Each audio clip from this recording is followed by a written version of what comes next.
how has your life changed since your business has reached its tipping point and you've kind of come out the other side?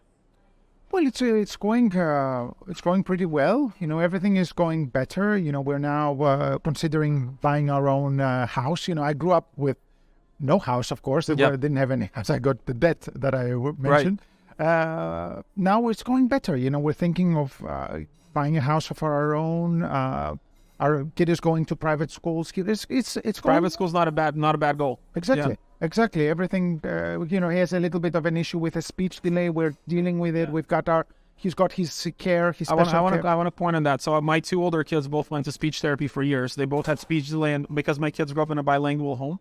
Yeah. And so one of the crazy things is I see a lot of parents struggle with that. There wasn't even a financial question. It's like, oh, our kids are speech delay. Great, put them in the special program. So we got a tutor.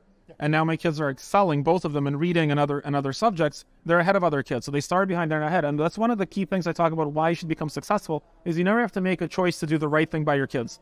Yes. I didn't think about it. It's like, put them in private school, put them in this tutoring. I had my son in tutoring, my daughter in tutoring. Every day they were going.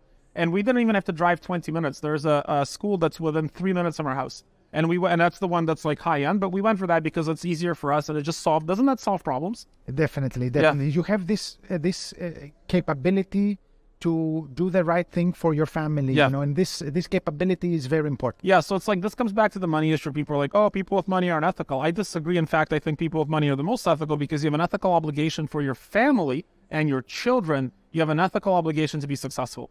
Because if you're not, then they have to make decisions about things that might be not only important but necessary. And I wouldn't want to be in a position when my kids are young to not be able to afford to put them into programs that are going to help them for the rest of their lives, because I wouldn't want my kids at 4 or 5 years old to lose confidence if they're behind. So you have an obligation.